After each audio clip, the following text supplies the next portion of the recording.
ہم میں سے ہر شخص ہر روز اپنی کتاب زندگی کا ایک صفحہ الٹتا ہے. مثلاً آج 28 نومبر کو اس سال کا یعنی اس تعلیمی سال کا آپ نے پہلا صفحہ کھولا ہوا ہے. آج یہ جو کچھ ہو رہا ہے آپ کا پہلا صفحہ تیار ہو رہا ہے. تو میں 28 نومبر کا بہت دنوں سے انتظار کر رہی تھی. جس دن قرآن ختم ہوتا ہے وہ دن میرے لیے بہت خوشی کا دن ہوتا ہے. بہت انتظار کر رہی تھی. تو میں رات 12 بجے تک جاگ رہی تھی. جب 12 بجے تھے تو میں سوئی کو دیکھ رہی تھی گھڑی پہ اور میں کہہ رہی تھی 28 نومبر کا دن بدلنے لگا ہے, صفحہ الٹنے لگا ہے. بہت عجیب سی حالت میں کہ اتنے دنوں سے میں انتظار کر رہی تھی یہ دن آئے گا, اور یہ دن گزر گیا اور صفحہ الٹ گیا. ہر روز صفحہ الٹ جاتا ہے, ہر روز. اور جب آپ کی زندگی کا آخری دن ہوگا تو آخری صفحہ الٹ جائے اور اس کے بعد کتاب زندگی بند ہو جائے گی. اور اس کو ہی اما من اوتی کتابہ بیمینہ, کہ جس کی کتاب اس کے دائیں ہاتھ میں دی گئی, فسوف یحاسب حسابا یسیرا, اس کا آسان حساب ہوگا.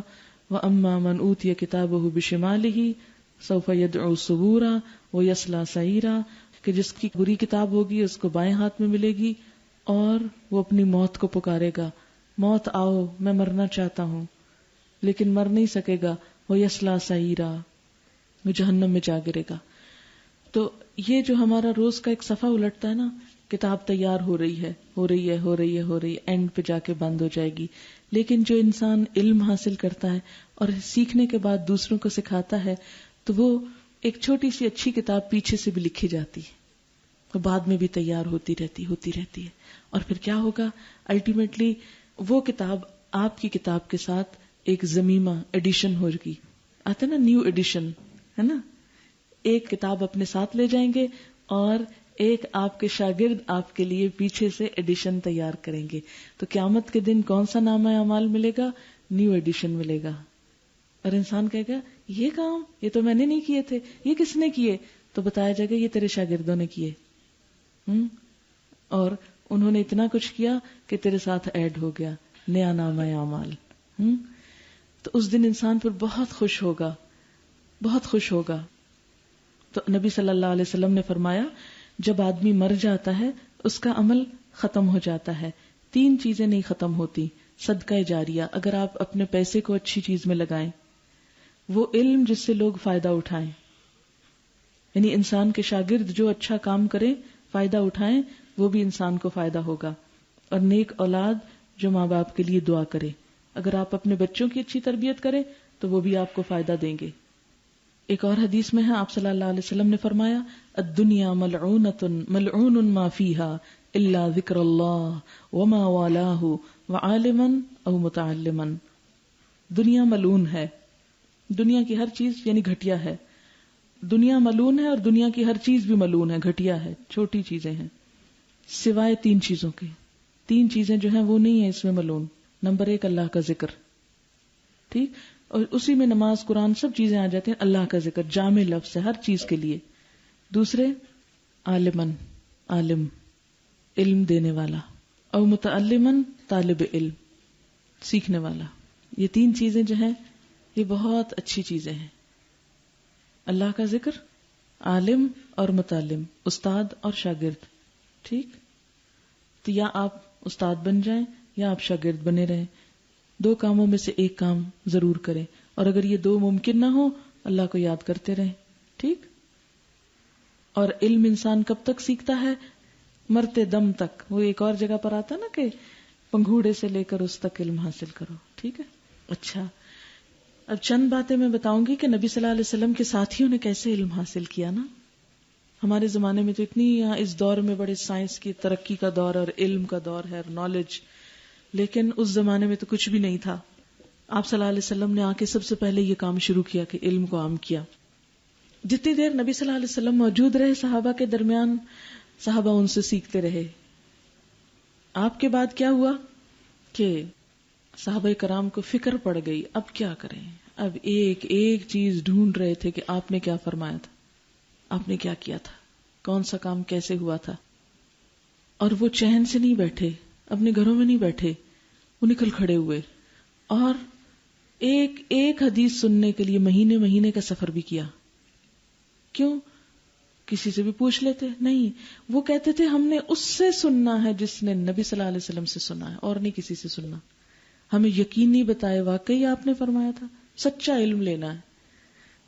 ہم کیا کرتے ہیں, کوئی رسالہ, کوئی اخبار, کوئی میگزین اٹھا لیتے ہیں اور کہتے ہیں دیکھو کتنی فضیلتیں لکھی ہوئی, اور پھر اگر کہیں بھئی یہ ضعیف باتیں لکھی ہوئی, پھر کہتے ہیں پھر اخبار میں کیوں لکھی ہوئی ہیں. صحابہ کرام ایسے نہیں کرتے تھے.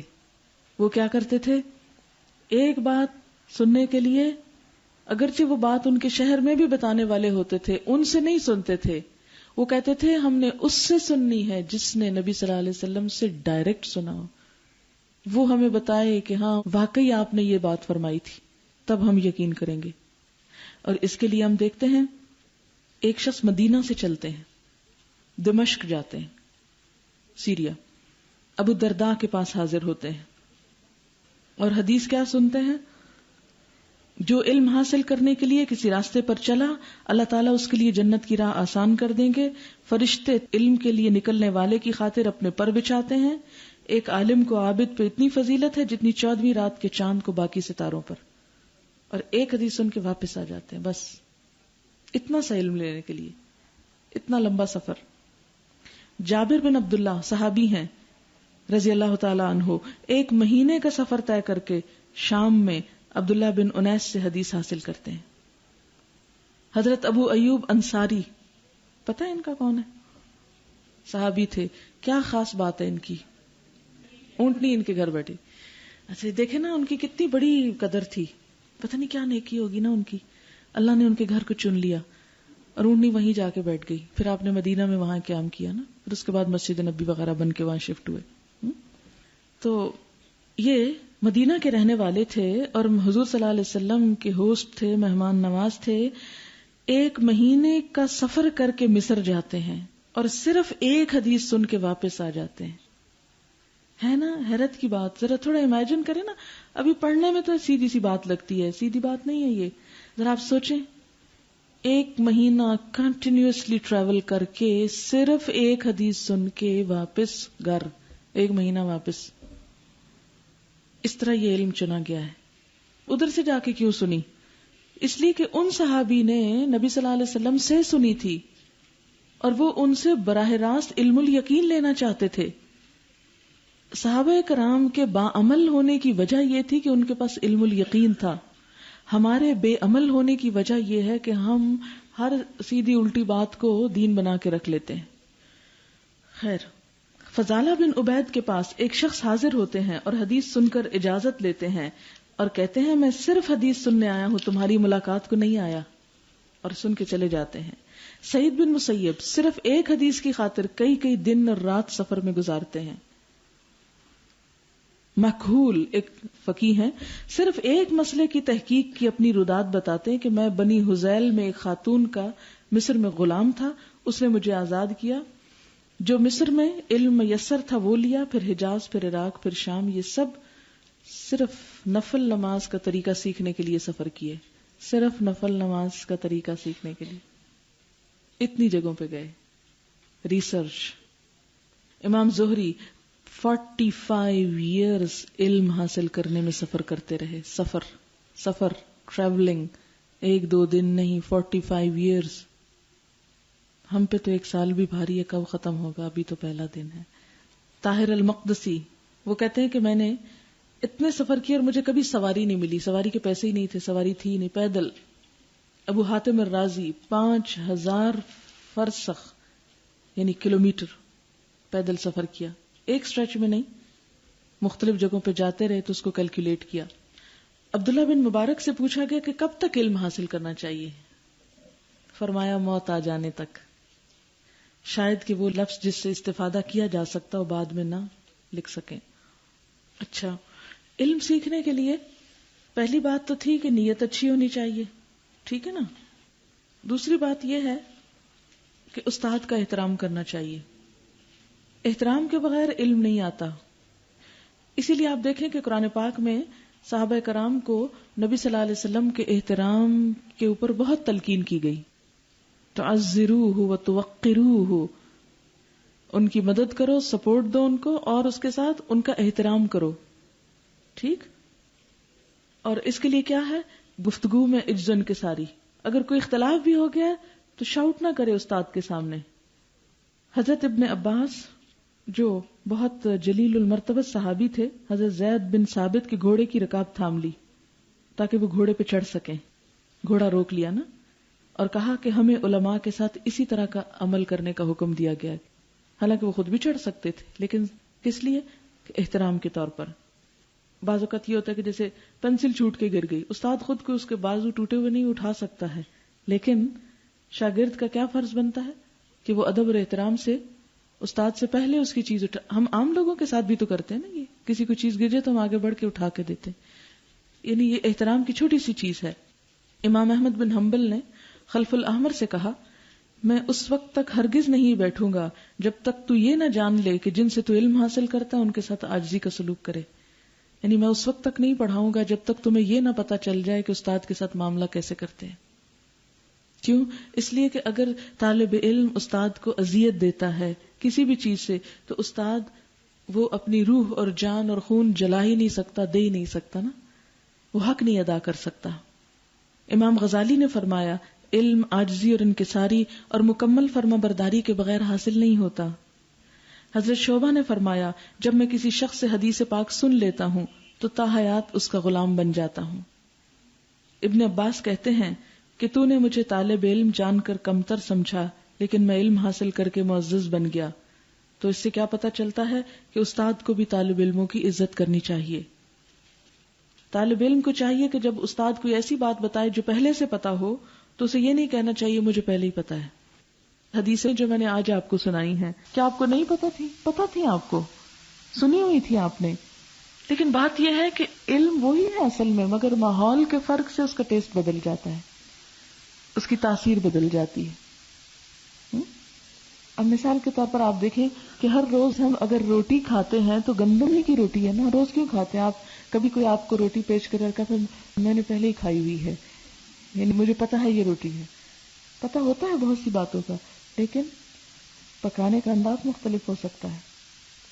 پھر اسی طرح یہ کہ 3 مقاصد کے لیے علم نہیں حاصل کرنا چاہیے. حضرت عبداللہ بن مسعود فرماتے تھے، جس نے 3 مقاصد کے لیے علم حاصل کیا وہ جہنم میں جائے گا. نمبر 1، علماء سے مقابلہ کرنے کے لیے کہ ہم بھی بڑے اسکالر بن جائیں، پھر ان کو ہرائیں، ان کو پیچھے چھوڑیں. نمبر 2، جاہلوں سے جھگڑنے کے لیے، یعنی مثلاً ہوگا کیا، جب آپ کو کوئی اچھی بات پتہ چلے گی نا، آپ گھر جاتے ہی شور ڈال دیں گے.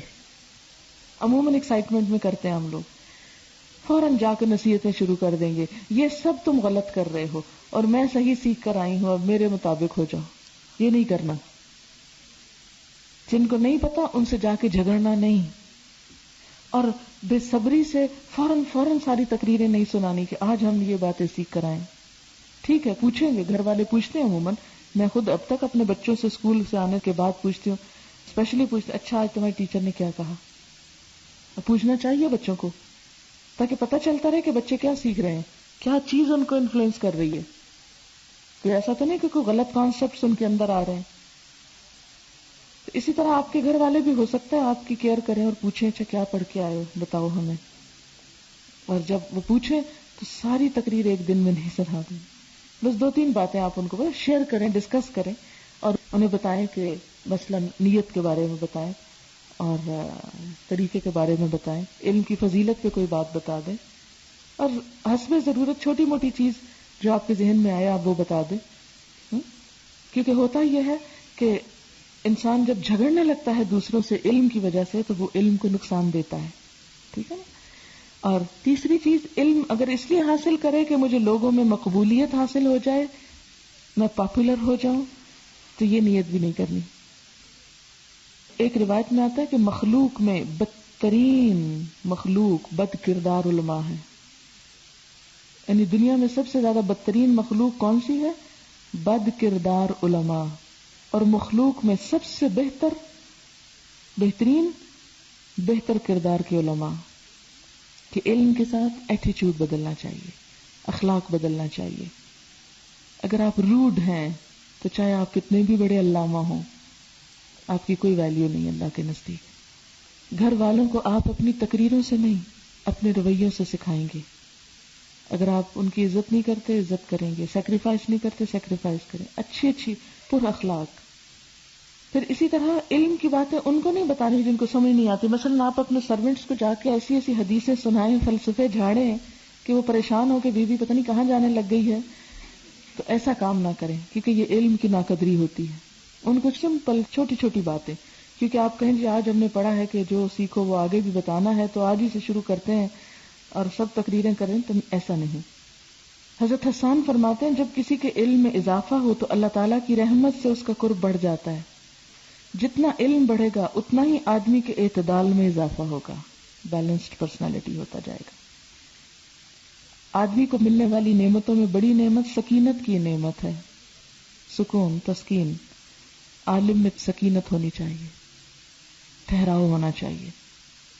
حضرت سفیان فرماتے ہیں اگر کسی شخص کے علم میں اضافہ ہو مگر ساتھ دنیا کی محبت میں بھی اضافہ ہو رہا ہو تو اس کا مطلب اللہ کی رحمت سے دور ہو رہا ہے. پھر نبی صلی اللہ علیہ وسلم نے فرمایا کہ تم آگے بتاؤ خواہ ایک بات ہی کیوں نہ ہو. تو یہ علم اگر آپ کے اندر ٹھہر گیا تو کیا ہوگا؟ گدلا ہو جائے گا. پانی اگر کہیں ٹھہر جائے کچھ دن, مثلا ایک گلاس آپ نے رات پانی بھرا کہ ابھی پیتی ہوں, پھر آپ کو نیند آ گئی اور آپ نے نہیں پیا, تو صبح اٹھ کے آپ کا دل چاہتا ہے وہ پانی پینے؟ نہیں دل چاہتا نا. کہتے ہیں تازہ پانی پیتے ہیں, حالانکہ پانی تو وہی ہے, اگر آپ اس کو واپس جگ میں ڈال دیں پھر نکال کے پیئیں تو تازہ ہی ہو جائے گا. لیکن کوئی بھی چیز جب ٹھہر جاتی ہے تو خراب ہو جاتی ہے. اب تھوڑی دیر کے لیے ذرا سوچیں کہ سمندر میں اگر پانی ویپوریٹ ہو کے بادل نہ بنے اور اس میں ہی ٹھہرا رہے تو کیا ہوگا؟ کیا ہوگا؟ خراب ہو جائے گا. نہیں خراب ہوتا, اس میں نمک ہے پہلے ہی, خراب نہیں ہوتا, کچھ اور ہوتا ہے. طوفان آ جائیں گے, پانی کا لیول اوپر ہوتا جائے گا نا. ہر روز سمندر سے لاکھوں ٹن پانی دھوپ کی وجہ سے اڑ کے پھر آسمان پہ چلا جاتا ہے. وہ ایک سائیکل شروع ہوتا ہے, وہ ٹریولنگ ہوتی ہے ان بادلوں کی جہاں جہاں برستا ہے, پھر وہ پانی سمندر میں آتے ٹائم لگتا ہے, اتنے میں اور نکل چکا ہوتا ہے. بائی دا ٹائم وہ پانی یہاں سے ادھر پہنچتا ہے یہاں سے اور نکل چکا ہوتا ہے. اگر پہلا بھی ادھر ہو اور بھی پہنچ جائے تو کیا ہوگا؟ ساری خشکی پانی میں ڈوب جائے گی, ہم زندہ نہیں رہ سکیں گے. تو علم بھی صرف جمع نہیں کرنا چاہیے. یاد رکھیں مال خرچ کرنے سے کم ہوتا ہے, علم خرچ کرنے سے زیادہ ہوتا ہے. اگر آپ چاہتے ہیں آپ کا علم اور بڑھے تو آپ اسے خرچ کرنا شروع کر دیں, آگے بتائیں, سکھائیں, ایک ایک بات چھوٹی چھوٹی. اچھا, جس شخص کی موت اس حال میں ہے کہ وہ علم حاصل کر رہا ہو تو اسے شہادت کی موت نصیب ہوتی ہے. زندگی موت کا پتہ نہیں ہوتا نا, اس لیے سنا رہی ہوں کہ نیت اچھی رکھیں تو انشاءاللہ اگر کسی کی لکھی ہوئی ہے اس سال میں تو وہ شہید ہو گئے. یہ بات میں اس لیے کر رہی ہوں کہ کوئی بھی شخص مایوس نہ ہو. ٹھیک ہے, ابھی میں نے اتنے کام کرنے تھے تو میرا یہ وقت یہاں ضائع ہو گیا اور اس دوران میں بیمار ہو گیا اور میری موت آ گئی اور یہ کیا ہو گیا. نہیں, یہ بات میں اس لیے کر رہی ہوں تاکہ ہمیں کسی سال تو مرنا ہی ہے نا, آخر ہر سال ایسے کیسے بیٹھے رہیں گے یہاں, ہے نا. تو پھر یہ کام زندگی بھر چلتا رہے تاکہ جب بھی ہماری موت آئے شہادت پر آئے. نبی اکرم صلی اللہ علیہ وسلم نے فرمایا, حضرت ابو ہریرہ سے روایت ہے کہ آپ صلی اللہ علیہ وسلم نے فرمایا, جو لوگ خدا کے کسی گھر میں جمع ہو کر تعلیم اور مذاکرہ کرنے میں مشغول ہوتے ہیں, جیسے آپ یہاں اکٹھے ہیں, تو فرشتے انہیں گھیر لیتے ہیں, اوپر چھا جاتے ہیں, رحمت ان کا احاطہ کر لیتی ہے, سکینت ان پہ نازل ہوتی. خدا اپنے مقرب ملائکہ میں ان کا ذکر کرتا ہے. گویا اس وقت آپ کا ذکر کہاں ہو رہا ہے؟ اللہ تعالیٰ کے مقرب فرشتوں میں. جو کوئی علم کی تلاش میں ایک راہ چلتا ہے تو خدا اس کے لیے جنت کی بھی ایک راہ آسان کر دیتا ہے.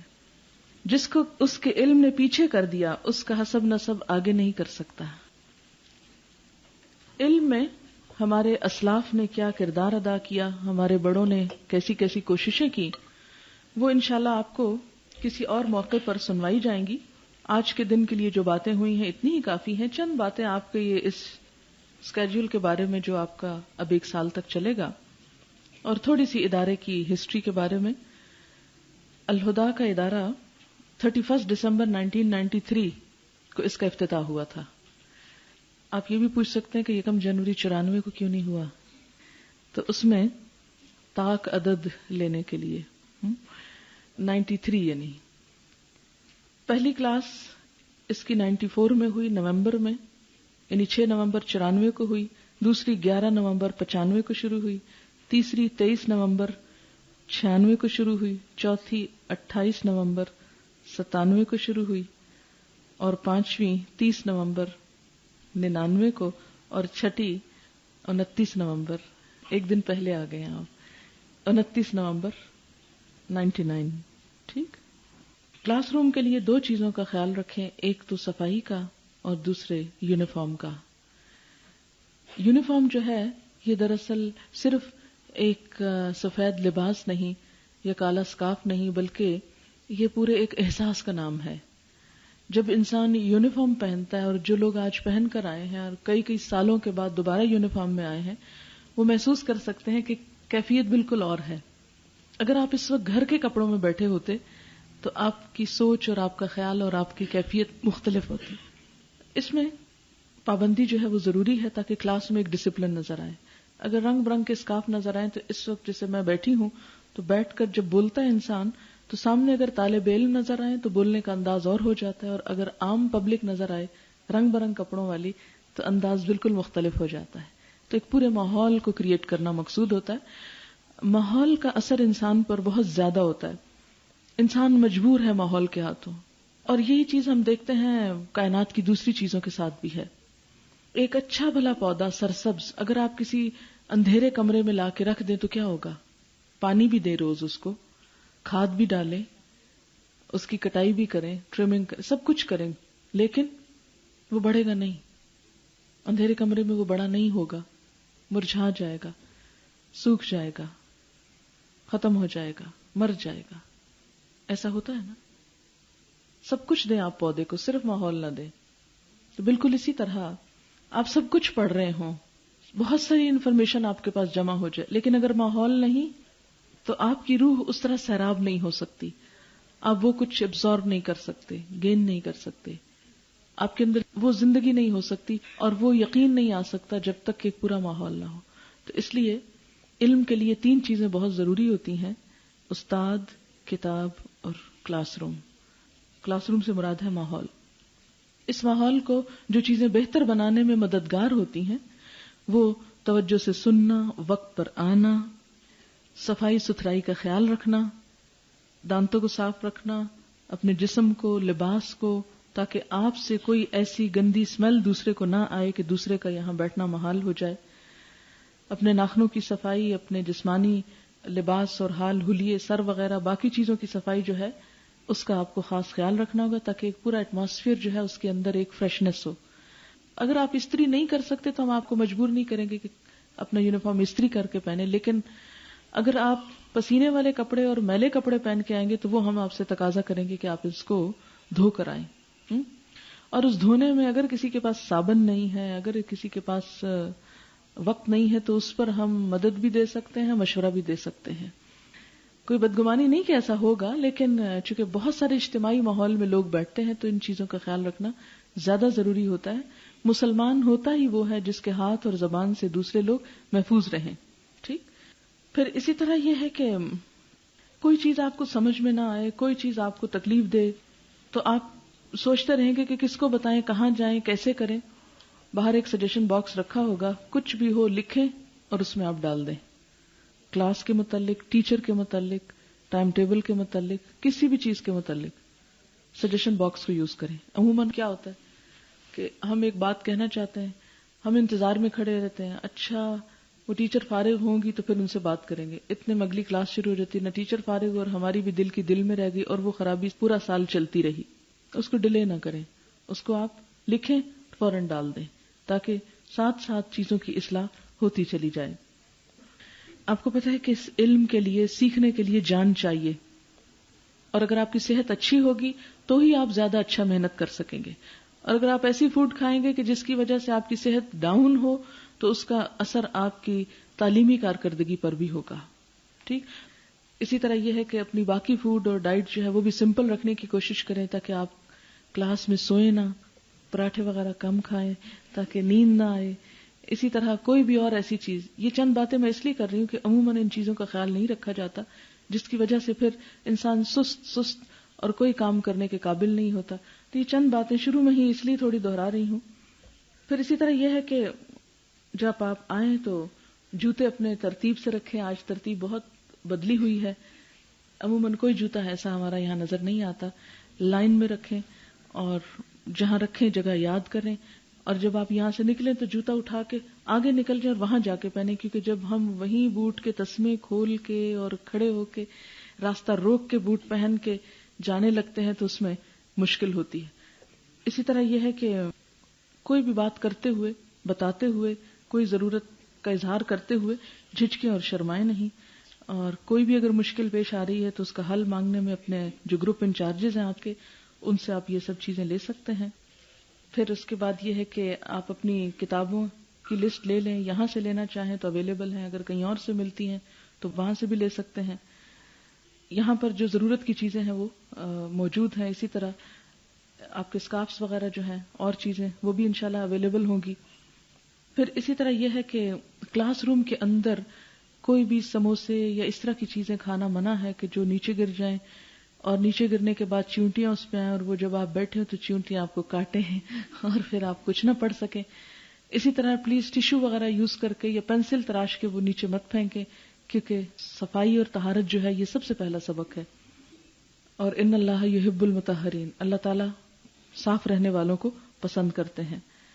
چند ایک پچھلی اسٹوڈنٹس سے آپ کو ملوانا چاہتی ہوں, تھوڑا سا آپ کو تعارف ہو جائے تاکہ آپ کو کسی بھی کام کے سلسلے میں کس سے رابطہ کرنا ہے, کیا کرنا ہے, وہ بھی آپ کو معلوم ہو جائے. اچھا جناب, اس پروگرام کی جو انچارج ہیں وہ یاسمین خاکوانی ہیں جو اس پورے پروگرام کی ذمہ دار ہیں. ٹھیک ہے, اور یاسمین اپنا تعارف کرائیں گی. السلام علیکم. میرا نام تو آپ کو پتہ چل گیا ہے, یاسمین میرا نام ہے, اور میں الہدا کی 3rd بیچ کی اسٹوڈنٹ تھی. 3 سال میں نے کورس کیا تھا یہاں سے. اس کے بعد یہیں اٹیچڈ ہوں, جو چھوٹا موٹا کام ہو کر لیتی ہوں. انشاءاللہ اس سال میرا اور آپ کا واسطہ رہے گا, اور اللہ تعالیٰ سے دعا ہے کہ اللہ تعالیٰ اس تعلق کو مفید بنا دے. اور اگر آپ لوگوں کو کوئی پرابلم ہو تو میں حاضر ہوں, اپنی ذاتی پرابلم ہو یا کلاس کے حوالے سے ہو تو موسٹ ویلکم. اور اگر کسی وجہ سے ہماری ملاقات نہ ہو سکے تو جیسے آپ کو میڈم نے کہا ہے, آپ سجیشن باکس پہ میرا نام لکھ کے ڈال دیں تو انشاءاللہ ہم روز کے روز اس کو دیکھ لیا کریں گے. تو جیسے ہوگا we'll try to sort it out. اچھا جی, میں کیسے آئی یہاں؟ میں ایسے آئی کہ ایک مرتبہ ڈاکٹر فرد کا مجھے درس سننے کو ملا تو مجھے بہت اچھا لگا کہ میں نے پہلی مرتبہ لائف میں کسی ایجوکیٹڈ وہ بھی خاتون سے اسلام کے بارے میں سنا. اور یوزلی جو میرا واسطہ پڑھا تھا ماضی میں وہ موسٹلی ایسے لوگوں سے پڑھا تھا جو مذہب سکھاتے تھے لیکن تعلیم یافتہ نہیں تھے, تو ان کا انداز اپیل نہیں کرتا تھا. اور میرے دماغ میں بہت سے لوگوں کی طرح یہ تصور تھا کہ دین سکھانا صرف مولویوں کا کام ہے. تو ایک بات نے مجھے بہت چونکایا. ایک دفعہ میڈم جی کلاس کے دوران بات ہو رہی تھی تو انہوں نے کہا کہ ہم لوگ یوزلی مولویوں کو بلیم کرتے ہیں کہ بڑا برا انداز ہے, ڈراتے ہیں, ایسے عجیب طرح سے بولتے ہیں کہ لوگ بھاگ جاتے ہیں. لیکن ہم نے کبھی یہ بھی سوچا کہ کیا دین سکھانا صرف ان کی ذمہ داری ہے؟ ان کی تو جتنی استطاعت ہے, جتنا علم ہے وہ تو اس کے مطابق سکھا رہے ہیں.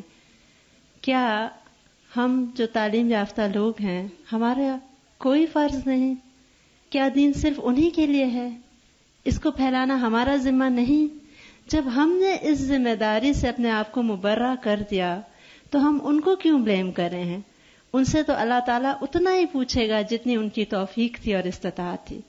اس بات نے مجھ کو بہت زیادہ جھنجھوڑ دیا اندر سے, اور میں نے ریئلائز کیا کہ اچھا یہ ہمارا بھی ذمہ ہے, ہم بھی آنسریبل ہوں گے, ہم نے جواب دینا ہوگا. تو اس چیز نے مجھے بہت زیادہ ڈیپ ڈاؤن جا کے بہت زیادہ جھنجھوڑا, اور مجھے احساس ہوا کہ یہ صرف ان کا کام نہیں, ہمارا بھی ہے. شادی سے پہلے میڈیکل کی اسٹوڈنٹ تھی اور میں پشاور میں MBBS کر رہی تھی. تو میرے فرسٹ پروفیشنل یعنی جو آپ کو پتہ ہے 2 سال کے بعد ہوتا ہے, تو پورے 2 سال کی محنت اس ایگزام میں ہوتی ہے, فرسٹ پروف اس کو کہتے ہیں. اور میرے پیرنٹس نے ڈیسائیڈ کر لیا تھا کہ میری شادی کریں. تو اللہ کا شکر ہے اور میں اللہ کی بہت زیادہ شکر گزار ہوں کہ میں نے اس وقت اپنے والدین کے حکم پہ، جسے کہتے ہیں سر تسلیم خم کر دینا، اور میں سمجھتی ہوں کہ اس فرما برداری کا اللہ تعالیٰ نے مجھ کو یہ صلہ دیا، اور اس وقت یہ میرا کتنا شوق تھا، اس کا اندازہ وہ لوگ کر سکتے ہیں جو اپنے میرٹ پہ میڈیکل کالج میں جائیں. اور میں اس وقت بورڈ میں گرلز میں 4th پوزیشن تھی میری. تو مجھے مطلب ڈیپ ڈاؤن بڑا افسوس تھا، میں کبھی بھی جھوٹ نہیں بولوں گی، لیکن یہ نہیں تھا، میں نے اف بھی نہیں کی، یہ بھی نہیں کہا کہ آپ میرا صرف ایگزام تو ہو لینے دے. 1 ہفتے بعد میرا ایگزام تھا، اور جو کہ نیچرلی رہ گیا اور میں نے نہیں دیا. اس کے بعد پھر چند سال بعد جب میرے 3 بچے ہو گئے اور میری بچی بھی چھوٹی تھی، 10 ماہ کی تھی چھوٹی، تو پھر مجھے ایک شوق چڑھا، کیونکہ میرا یہ اتنا خواب تھا کہ یقین کریں میں 15 یا 20 سال تک ہر روز رات کو خواب میں دیکھتی تھی کہ میں کلاس روم میں بیٹھی ہوں اور میرا ایگزام ہو رہا ہے، اور جیسے اسٹوڈنٹس کے فیئرز ہوتے ہیں مجھے کچھ نہیں آ رہا، یعنی وہ میرے انکانشیس میں اتنا سوار تھا کہ میں اگرچہ نارمل لائف لیڈ کر رہی تھی، لیکن I think it always remind there. یہ کیڑا میرا یہاں آ کے نکلا، پھر وہ خواب آنے بند ہو گئے، کیونکہ اب ایک اور خواب کی تمنا جاگ گئی نا. اب اس خواب کے لیے کوشش کرنی ہے کہ آخرت میں کچھ مل جائے. تو وہ جیسے میڈم کہتی نا، جس کو آخرت کا روگ لگ جائے تو وہ سارے غم بھول جاتا ہے، اور واقعی دنیا کا ہر غم، ہر بات سیکنڈری ہو گئی ہے. تو بس اس کے بعد میں پھر آ گئی، as a listener I 2nd year میں، اور پھر پورا 1 سال ایز اے لسنر کیا، اور 3rd ایئر میں پھر میں نے 3rd بیچ کے ساتھ ایز اے ریگولر اسٹوڈنٹ کر لیا. اب آپ کے سامنے ہوں. 2 سال ایز اے ٹیچر اور گروپ انچارج یہاں الہدا میں کام کیا، اور اب یہ اس پروگرام کو کنڈکٹ کریں گی. زبیدہ ان کو اسسٹ کریں گی، اور یہ زبیدہ بھی اپنا تعارف کریں پلیز، تھوڑا تھوڑا سب شابش. جن لوگوں نے ان لوگوں کو ہر وقت شکل دکھانی ہے ان کے بارے میں کچھ جانتے تو ہوں کہ ان کا ایجوکیشنل بیک گراؤنڈ کیا ہے. السلام علیکم، میرا نام زبیدہ عزیز ہے، اور میں نے قائد اعظم یونیورسٹی سے ماسٹرز کیا ہوا ہے پاکستان اسٹڈیز میں. یونیورسٹی کے آخری دور ہی میں الہدا کے 1st بیچ سٹارٹ ہوا تھا، ہمارا لاسٹ سیمسٹر تھا، اور لاسٹ سیمسٹر کرنے کے بعد میری مدر نے مجھے کہا کہ الہدا جوائن کر لو. تو جیسے آپ سب کو معلوم ہے، آپ بھی یہ سوچتے ہوں گے کہ جب انسان پڑھتا رہتا ہے تو پھر یہ ہوتا ہے کہ چلیں اب تھوڑا سا ریسٹ کا ٹائم مل گیا. تو مجھے بھی یہ ہوتا تھا کہ نہیں، میں تھوڑا سا اب ریسٹ کر لیتی ہوں. تو میں انہیں کہتی تھی کہ نہیں، تو انہوں نے مجھے کہا کہ نہیں تم 1 دفعہ جاؤ. مجھے یاد ہے بہت اچھے طریقے سے کہ میڈم کا OPF کالج میں رمضان کے درس ہو رہا تھا. میں گئی، میں نے میڈم کو سنا، اور الحمدللہ اتنا اپیل کیا، کیونکہ ہمیشہ سے مجھے اچھا پڑھانے والے ٹیچرز بہت اچھے لگتے تھے اور میں بہت انسپائر ہوتی تھی. اور جب قرآن میڈم اتنا اچھا پڑھا رہی تھی تو اس کا اثر ہی کچھ اور تھا. اسی وقت یہ فیصلہ کیا کہ انشاءاللہ کرنا ہے. بہرحال اس کے بعد ایڈمیشن لے لیا. 1st بیچ میں نے الہدا کا کورس کیا تھا، اور میڈم جی کہہ رہی ہیں کہ میں نے ٹاپ کیا تھا. اللہ تعالیٰ نے کروا دیا تھا، ہم تو کچھ بھی نہیں کر سکتے. اور اس کے بعد پھر میری شادی ہو گئی تھی فوراً ہی، اور میں کشمیر چلی گئی. لیکن الہدا کے ساتھ جو اتنی ایک روحانی اٹیچمنٹ تھی، ایک دل کا تعلق تھا، وہ یہی دعا کرواتا تھا کہ بس واپس چلی جاؤں. اور بہت دعائیں کی، بہت، اور اللہ تعالیٰ نے سن بھی لی، واپس آ گئی. اور اس کے بعد تب سے یہیں پر ہوں. اگرچہ بیچ بیچ میں لوگ بہت انسسٹ کرتے ہیں کہ تم گورنمنٹ جاب میں آ جاؤ. آفرز ہوئی ہیں، میں نے PSC کے پیپرز دیے اور الحمدللہ ٹاپ کیا، لیکن جے کہ دل نہیں مانتا بالکل بھی. اور انشاءاللہ تعالیٰ جب تک زندگی ہے تو انشاءاللہ یہیں کرنا ہے کام اللہ کے لیے صرف. جزاک اللہ. اچھا جناب، کچھ اور اسٹوڈنٹس جو ریسنٹلی جو لوگ فارغ ہوئے ہیں، کچھ وہ لوگ بھی آئے ہوئے ہیں، تو ان میں سے کچھ لوگوں کے ساتھ آپ کی ملاقات کرواتے ہیں تاکہ آپ کو ذرا حوصلہ ہو کہ ان کا سال گزر گیا اور کیسے گزر گیا، اور آپ کا بھی انشاءاللہ جلد گزر جائے گا آنکھ جھپکتے ہی. تو میں چند لوگوں کو بلاتی جاتی ہوں، اپنا مختصر تعارف کراتے جائیں، اور جو کوئی نصیحت وہ ان کو کرنا چاہیں تو کر دیں. شازیہ آپ آ جائیں.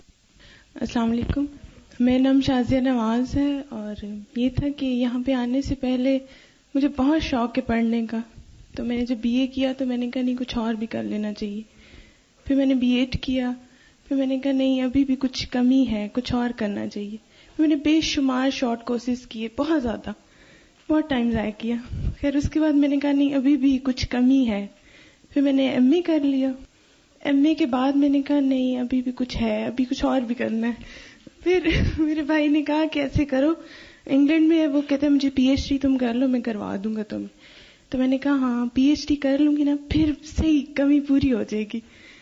تو ان دا مین ٹائم یہ ہوا کہ میں میڈم کے درس پہ گئی تو وہاں مجھے پتا چلا کہ الہدا کے ایڈمیشن ہو رہے ہیں. یہاں پہ میں آئی تو پھر مجھے پتا چلا کہ نہیں, زندگی کا مقصد تو یہ ہے, میں نے تو یہ کرنا تھا.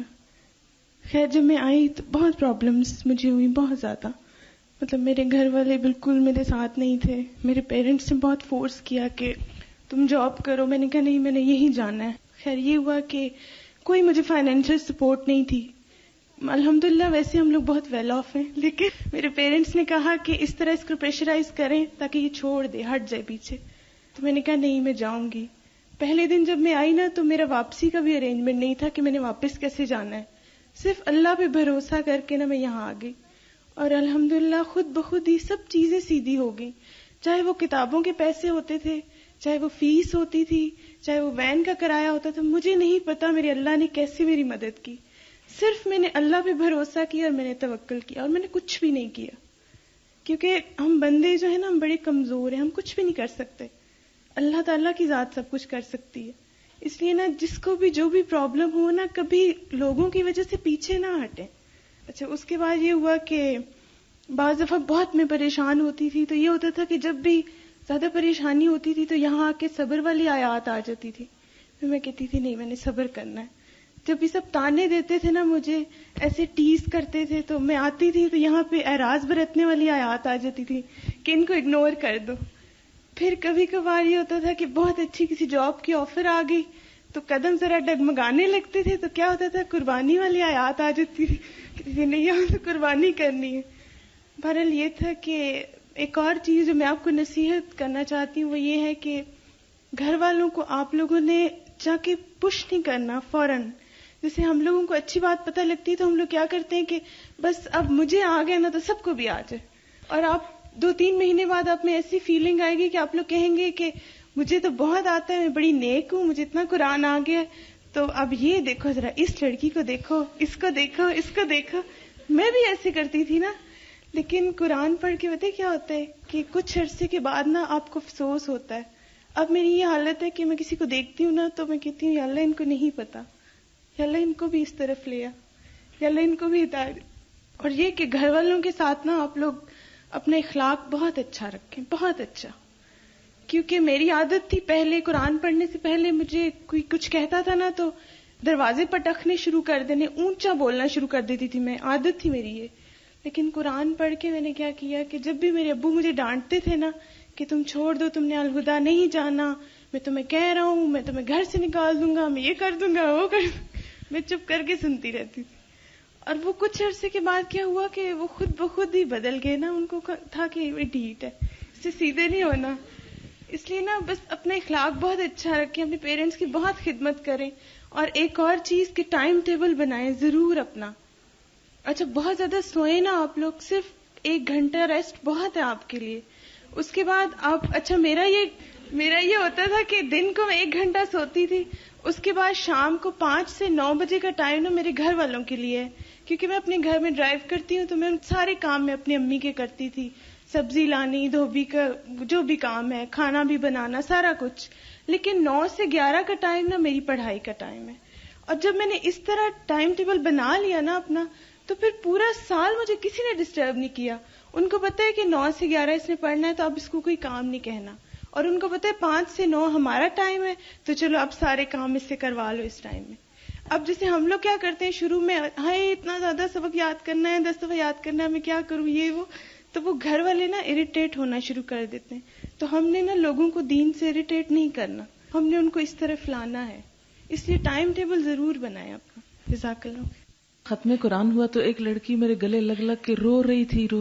میں کو یا اللہ پتہ نہیں اس کو کیا ہے, اور کہہ رہی تھی میرے لیے دعا کریں کہ میں بھی پڑھ لوں. اور وہ لڑکی سمیہ ہے تو میں کل ڈھونڈ رہی تھی کہ آج کاش کوئی لڑکی میرے گلے لگ کے روتی، پر کل کوئی رونے والا مجھے ملا نہیں وہاں کہ سمیہ جیسی ایک لڑکی اور آ جاتی یہاں. تو آپ سے اب بات کریں. السلام علیکم. میرا نام سمیہ کوثر ہے. الہدیٰ آنے سے پہلے میں قائد اعظم یونیورسٹی سے فزکس میں اسپیشلائزیشن کر رہی تھی. مجھے بچپن سے بہت زیادہ شوق تھا پڑھنے کا اور بس چیزوں کو جاننے کا، اور میرے بہت سے سوال ہوتے تھے جن کے جواب مجھے کہیں سے نہیں ملتے تھے، اور پھر میں خود ڈھونڈنے کھڑی ہو جاتی تھی ان کے جواب. اور اسی شوق میں پڑھتی چلی گئی. ماسٹرز کر لیا، پتہ چلا نہیں ابھی بات نہیں بنی، چلو آگے پڑھ لیتے ہیں. ایم فل کر لیا، پھر بھی بات نہیں بنی. پھر پی ایچ ڈی میں ایڈمیشن لے لیا، 2-3 سال لگا دیے. میں آل دا ٹائم سوچتی تھی کہ یہ کیا ہے، کیا میرے سوالوں کے جواب مجھے کبھی نہیں ملیں گے؟ دنیا میں کوئی کتاب ایسی نہیں ہے جو مجھے بتا سکے جو میں کچھ سوچتی ہوں. میں اسی کنفیوژن میں تھی. میری ایک دوست نے مجھے کہا کہ مطلب قرآن پڑھ کے دیکھو نا. میں سوچا اتنی بورنگ بک کے، میں نے کھولا پر مجھے مزہ نہیں آیا. وہ عجیب سے فلیٹ سے ٹرانسلیشنز ہوتی تھیں. میں نے کہا نہیں، میں نے بند کر دیا. پھر اس نے مجھے انسسٹ کیا نا، اور مجھے اس نے میڈم کی ایک کیسٹ لا کے دی. میں نے سنی تو مجھے بہت اچھا لگا، اور مجھے یاد ہے کہ جب اس نے مجھے کیسٹ لا کے دی تھی، کئی دن تک میں سارا دن بس وہ ریپیٹ کر کے سنتی رہتی تھی وہ کیسٹ. اور پھر میں نے سوچا نہیں، قرآن اچھا بھی ہو سکتا ہے. پھر میں نے کیسٹ سننی شروع کر دی. جیسا میڈم نے بتایا یہ انہی دنوں کی بات ہے. اور میں چونکہ پی ایچ ڈی کر رہی تھی اور ایک دھوم مچی ہوئی تھی سارے میں کہ سامیہ پی ایچ ڈی کر رہی ہے فزکس میں، فیوژن سائنٹسٹ بن رہی ہے. اس فیلڈ میں تو کوئی لڑکی نہیں ہے پاکستان میں، انڈو پاک میں کوئی نہیں آیا، تم کر رہی ہو. اور وہ اتنا تھا، اور میں سوچتی تھی اب میں اس کو چھوڑوں کیسے. وہ ہو جاتا ہے نا کبھی کبھی آپ کی جس چیز کو آپ نعمت سمجھ رہے ہوتے ہیں نا، وہ آپ کے لیے مصیبت بن جاتی ہے.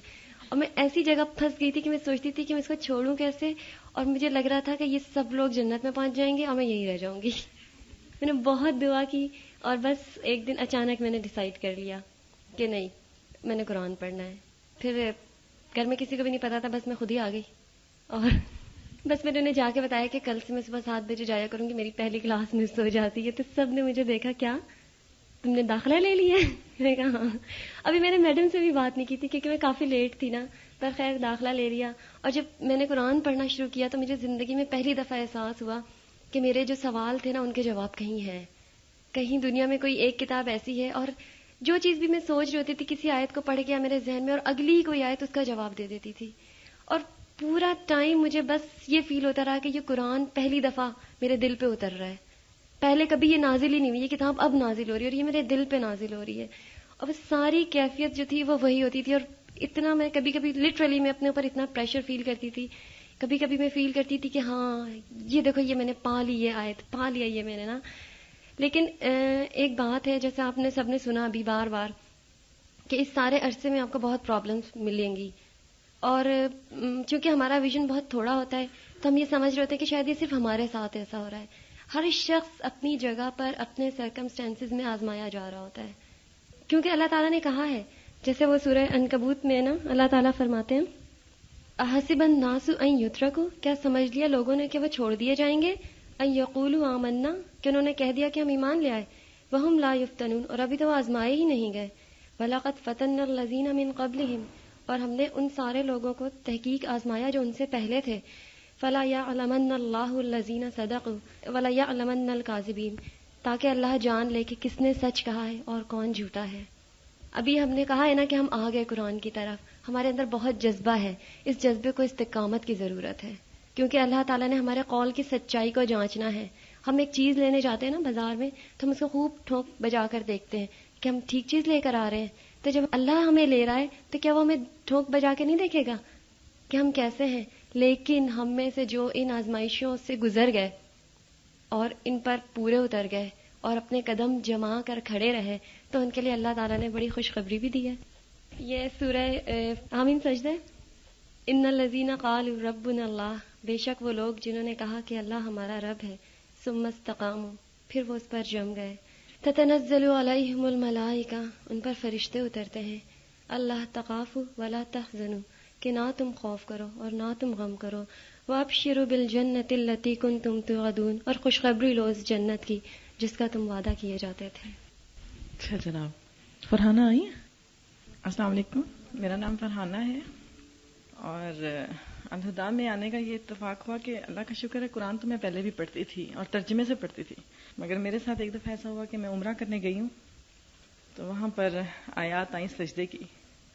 میرے ساتھ اور کچھ لوگ اور جو نہیں کرتے تھے، عربی کو نہیں سمجھتے تھے، وہ سب رکوع میں چلے گئے، اور جو سمجھتے تھے وہ سب سجدے میں چلے گئے. میں نے اپنے ساتھ والی لڑکی کو دیکھا اور میں اندر سے ایک دم سے ہل گئی اور فوراً سجدے میں گئی اور سوچا کہ میں کتنی جاہل ہوں، اور مجھے اتنا افسوس ہوا کہ میں بتا نہیں سکتی. اور میں نے اللہ سے بہت رو رو کے دعا کی کہ یا اللہ، یہ میرے اللہ کا کلام ہے، میں کیسی محبت کا دعویٰ کر رہی ہوں کہ میں اللہ کے کلام کو ہی نہیں سمجھ رہی. اس کا مطلب ہے کہ میں تو سارے عمل ہی غلط کر رہی ہوں. بس یہی شوق پھر مجھے واپس لا کے میں نے بہت کوشش کی کہ میں کہیں سے صحیح طریقے سے قرآن کو پڑھوں، عربی پڑھنے کی کوشش کی، لیکن بس 2-3 ہفتے کے بعد ہی مجھے الہدا کا پتہ چلا. پہلی دفعہ جا کے میں نے میڈم کا درس سنا. الحمدللہ اب کورس کر لیا ہے، اور مجھے سب سے زیادہ خوشی وہ یہی ہے کہ میرا اللہ مجھ سے جو بات کر رہا ہے وہ میں سمجھ رہی ہوں. اور جب میرا دل چاہتا ہے کہ میں اللہ سے بات کروں تو میں نماز پڑھتی ہوں. اور آپ دیکھیں گے جب آپ یہ کورس کر لیں گے اور قرآن کو عربی میں پڑھیں گے تو کس قدر سکون ملتا ہے میں آپ کو بتا نہیں سکتی. لیکن یہاں اگر میں نے اپنے لیے کچھ اصول بنائے ہیں جو کہ میں آپ لوگوں کو بتا دوں تاکہ اگر آپ لوگوں کی بھی شاید ہیلپ ہو جائے اس میں. سب سے پہلی بات تو کہ جیسے میڈم نے بتایا کہ استاد کی عزت کرنی ہے. اگر استاد کی عزت نہیں ہوگی تو آپ علم حاصل نہیں کر سکتے. میں نے کبھی نہ کلاس میں کھڑے ہو کے زیادہ بات کی ہے، نہ کبھی جو پہلے پڑھا ہوا تھا اس کو سوچا ہے کہ مجھے بہت آتا ہے. جو بھی میڈم نے یا میری کسی ٹیچر نے بھی مجھے بتایا، میں نے ایک ایک لفظ پہ غور کیا، اس کو سمجھا ہے، تو پھر الحمدللہ میرے اندر وہ سب کچھ جذب ہوا ہے. اللہ تعالیٰ نے مجھے توفیق دی ہے کہ میں اس کو اپنے اندر جذب کروں. دوسری بات یہ کہ میں نے جو بھی حکم اللہ کا اپنے اللہ کا پڑھا ہے اس کے اوپر اسی دن عمل کیا ہے. میں نے اسی دن ارادہ کیا ہے کہ میں نے اس پہ عمل کرنا ہے. میں نے قدم قدم اٹھایا ہے، میں بھاگ کر نہیں چلی ہوں. میں نے ہر چیز کو اپنے لیے نیا سمجھا ہے کہ ہر حکم میرے لیے نیا ہے، اور اس کو میں نے اپنے اس طریقے سے جس طرح سے میرا اللہ راضی ہے مجھ سے، میں نے اس کو پورا کرنا ہے. اور الحمدللہ قدم قدم اٹھا کے میں کافی آگے تک آ گئی ہوں. انشاءاللہ اللہ نے توفیق دی تو آگے بھی بڑھوں گی. تیسری بات جو سب سے اہم ہے کہ میں نے اپنی نیت کو اپنے اللہ کے لیے خالص رکھا ہے. میں نے کبھی کلاس میں یا کہیں یہ کوشش نہیں کی کہ کوئی بھی میں چاہے چھوٹا کام کروں یا بڑا کام کہ میں کسی کو دکھانے کے لیے کروں یا اپنے کسی ٹیچر کی نظر میں آنے کے لیے کروں، بس اللہ کے لیے، کیونکہ میں اللہ کی خاطر یہاں آئی تھی. اور سب جانتے ہیں کہ خاص طور پہ میڈم کی شخصیت ایسی ہے کہ وہ اپنی طرف بہت کشش رکھتی ہیں اور دل چاہتا ہے کہ میڈم سے بات کریں، میڈم کو اپنا کچھ بتائیں، لیکن نہیں، اپنے آپ کو روک کے رکھنا ہے اس جگہ، کیونکہ یہیں پر شخصیت پرستی آتی ہے اور یہی اللہ تعالیٰ کو نہیں پسند. ہم نے ہر کام اللہ کے لیے کرنا ہے، استاد کا احترام کرنا ہے، ان کی بات ماننی ہے، ان کے بتائے ہوئے طریقوں پہ چلنا ہے، لیکن رضا اللہ کی چاہیے، کیونکہ اللہ کی رضا ہی اصل میں ہمارے لیے سب سے بڑی چیز ہے.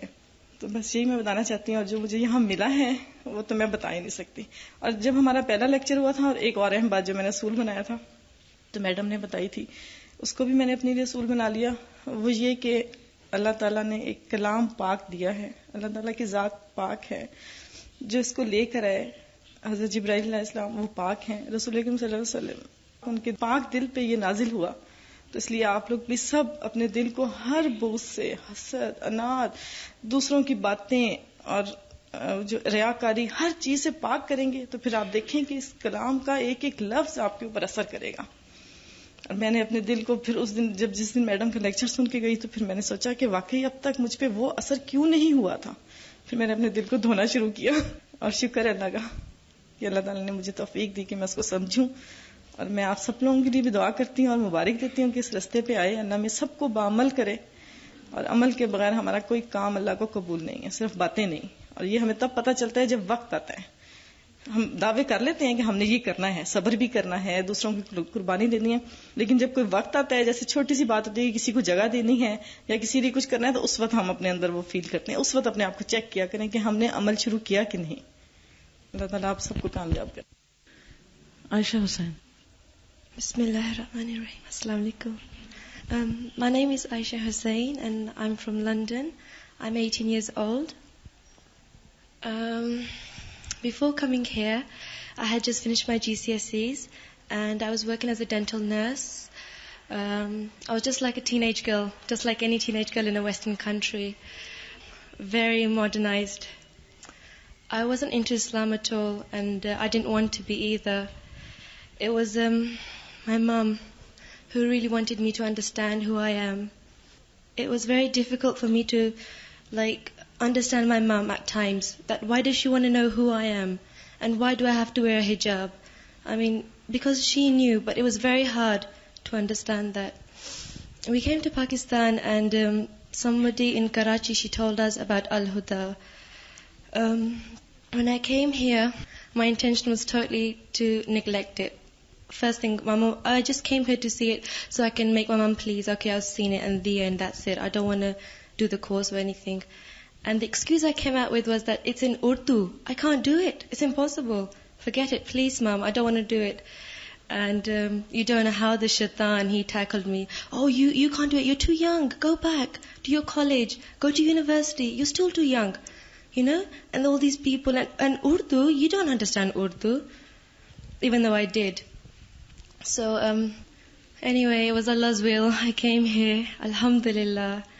Alhamdulillah, honestly, if it wasn't for Allah, I don't know where I would have been right now. So I came here. It took a very long time to settle in because I was living in the hostel, away from home. You have to sacrifice a lot, even chocolate as well, because I love chocolate. Usually my dad would bring chocolate, but over here, nobody does that for you. So living in the hostel, it was hard. It took time for me to settle in. And Alhamdulillah, now I feel glad that I came here. I mean, remember one thing. People don't change you. It's the Quran that changes you. Nobody is going to come up to you, and no matter even if it's madam. She didn't change me. The Quran changed me. Okay, she was the Zariya. She was there when I needed her. Because Allah gave me the guidance. The Quran was the light that showed me the path. And on that path walked with me my teacher. Okay, she was there always behind my back. She never gave up. And you know, that's the good point. She's a teacher she encouraged me so much. Every time I fell, she'd get me up and push me on. Walk on, walk on. And I'd think, I don't know why she's doing this. But today I understand. Allah's going to reward her so much. But remember, it's not because of her. It's because of Allah. And if you want to change, if you don't want to change, nothing in the world can change you. Whether you're in Pakistan, London, America, wherever. So, something else. Okay, I'll tell you one thing. During the course, Madam probably remembers this, I wanted to leave the course. That was definitely from shaitan. I can definitely tell you. In between, you're going to think,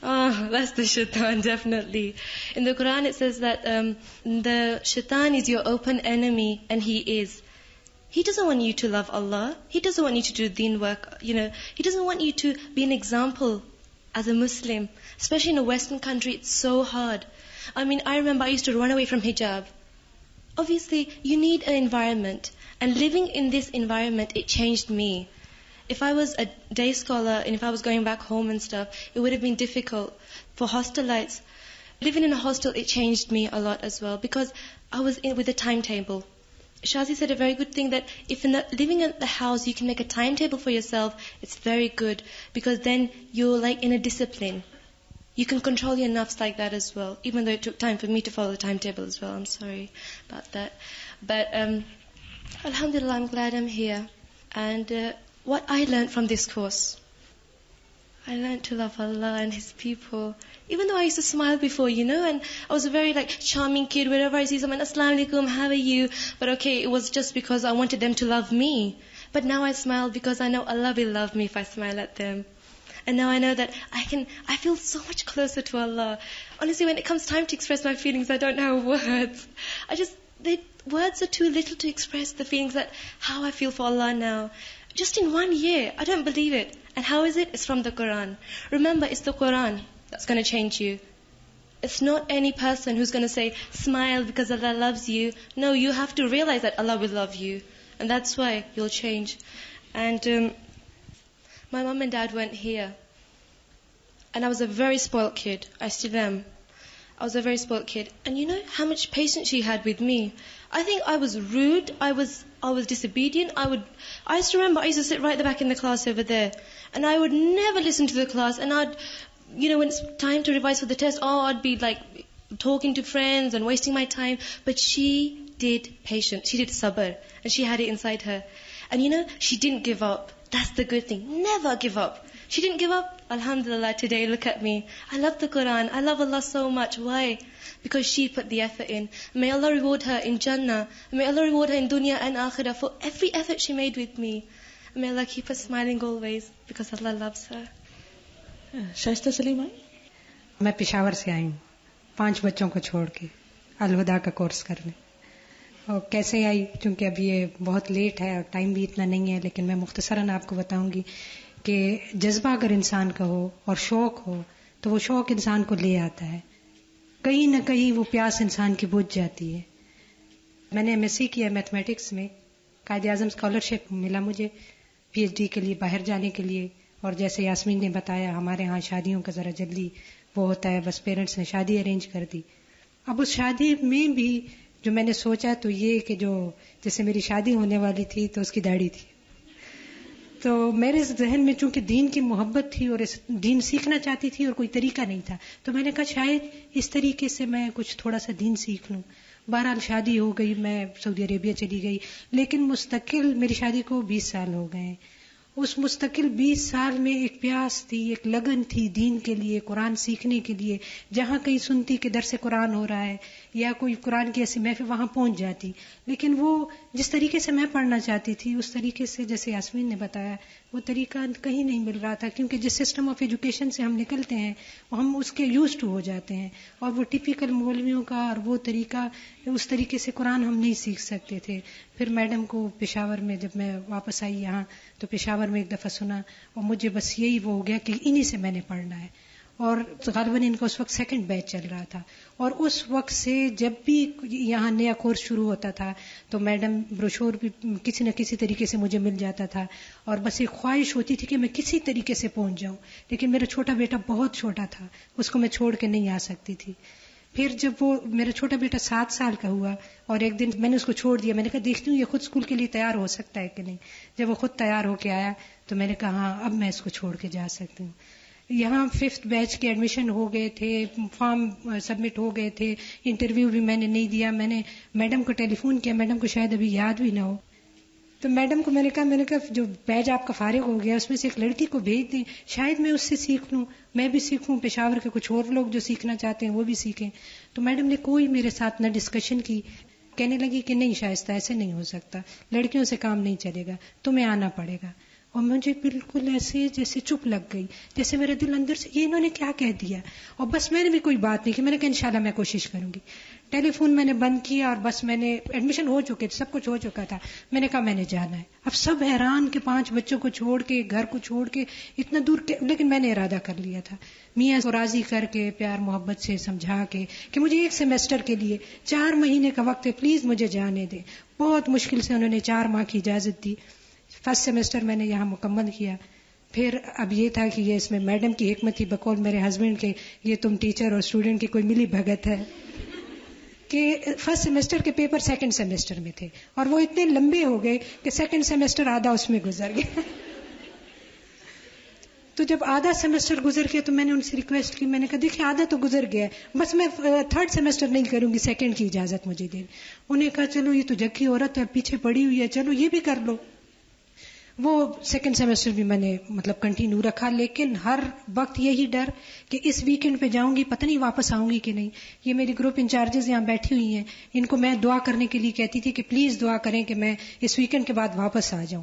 کبھی کبھی Monday کو چھٹی ہو جاتی تھی، یہ پریشان ہو جاتی تھی کہ پتہ نہیں عورت کو روک لیا ہے میاں نے، نہیں آنے دے. لیکن جذبہ سچا ہو تو لوگ بھی. اس دوران یہ ہوا کہ میں نے اپنی چھوٹی بیٹی کو حفظ برانچ میں داخل کروایا، کیونکہ 4تھا سپارہ جب ہم نے پڑھا لن تنالوا البر، وہ آیت جب میں نے پڑھی تو اس کے بعد میں نے سوچا، اس کا ترجمہ کچھ یوں ہے کہ تم نیکی کو نہیں پا سکتے جب تک تم اپنی دل پسند چیز اللہ کی راہ میں خرچ نہ کرو. میں نے بیٹھ کے بہت سوچا کہ میری کون سی دل پسند چیز ہے. کبھی زیور کو دیکھتی، کبھی گھر کی کسی چیز کو دیکھتی، لیکن میں کہتی نہیں، اللہ کے سامنے تو یہ کچھ نہیں ہے. میری چھوٹی بیٹی ہے ایک، میرے 5 بچے ہیں، 2 بیٹیاں 3 بیٹے ہیں، لیکن وہ بیٹی تھوڑی سی اسپیشل ہے. میں لمبا نہیں بتاؤں گی، بہرحال وہ بیٹی مجھے بہت پیاری ہے. میں میڈم کے پاس اس کو لے کے آئی. میڈم نے کہا یہ کہاں سے آئی؟ میں نے کہا میڈم آپ نے کہا تھا کہ تم نیکی کو نہیں پہنچ سکتے جب تک تم اللہ کی راہ میں اپنا دل پسند مال نہ. تو یہ میری بیٹی ہے، میں اس کو لے آئی ہوں، اسکول سے اٹھا لائی ہوں، آپ کے پاس لے آئی. پھر انہوں نے مجھے بھیجا حفظ برانچ کہ وہاں اس کو ایڈمٹ کراؤ. الحمدللہ وہ بیٹی میری وہاں پڑھ رہی ہے. یعنی میرے اس جذبے اور اس کے اللہ تعالیٰ نے مجھے, ابھی کورس میرا مکمل نہیں ہوا, اور اللہ تعالیٰ نے مجھ کو یہ ایوارڈ دے دیا کہ میرے 3 بچے اب الحمدللہ یہاں آ گئے ہیں. 2 بچے حفظ برانچ میں ہیں, ایک بڑی بیٹی کو میں کالج سے اٹھا کے لے آئی آخری 10 پارے پڑھانے, وہ میرے ساتھ پڑھ رہی ہے. یہ بتا رہی ہیں آپ کو کہ اللہ تعالیٰ اسباب بناتا ہے. وہ بیٹی میرے میاں کو بہت پیاری ہے, جیسے مجھے ہے, بس وہ کچھ اسپیشل سی بچی ہے. تو اس نے یہ ضد لگا دی کہ میں نے ہاسٹل میں نہیں رہنا, میں نے امی کے ہاسٹل میں رہنا ہے. اب باپ کے لیے, میاں کے لیے جو تھا یہ ایک آزمائش کہ اس بیٹی کو اکیلا میں چھوڑ نہیں سکتی ہوں, یہ ماں کے بغیر نہیں رہ سکتی, چلو یہ سیمسٹر تم اس کی خاطر گزار لو. سیکنڈ سیمسٹر میرا اس بچی, اور اس بچی کو یقین کریں میں سینے سے لگایا کرتی تھی اور میں رویا کرتی تھی کہ یا اللہ میرے قرآن کو مکمل کرنے کا یہ سبب بنی میرا. یعنی مجھ سے چھوٹ جاتا, مجھے پکا یقین تھا کہ میں واپس چلی جاتی. اس کی وجہ سے میں نے اپنا سیکنڈ سیمسٹر مکمل کیا. تھرڈ سیمسٹر تک آتے آتے قرآن پڑھتے پڑھتے حالت یہ ہو گئی تھی کہ بس ہاتھ میں قرآن ہوتا تھا اور رونا ہوتا تھا. کلاس میں بھی میڈم کو پتا ہے پورا تھرو آؤٹ جتنا قرآن کی کلاس ہوتی ہے مجھے اس میں کہ مجھے یہی ہوتا تھا کہ مجھ سے چھوٹ نہ جائے. اتنی محبت, اتنی اٹیچمنٹ, اتنی وہ ہو جاتی ہے. بس اس کے بعد میرا خیال ہے کہ سب نے سمجھ لیا کہ یہ اب کسی طور پہ نہیں سمجھے گی. تو اس طریقے سے میرا 3rd سیمسٹر الحمدللہ کمپلیٹ ہوا, اور میں ختم قرآن کے بعد ابھی تک جو نماز پڑھتی ہوں صرف اللہ کا شکر ادا کرتی ہوں کہ یا اللہ تیری وجہ سے یہ قرآن کمپلیٹ ہوا. تیرا حکم نہ ہوتا تو میں اس قابل نہیں تھی. میرے حالات اور میرے واقعات اور یہ اسباب سب ایسے نہیں تھے کہ میں یہ, بس صرف تیری رحمت کی وجہ سے ہوں.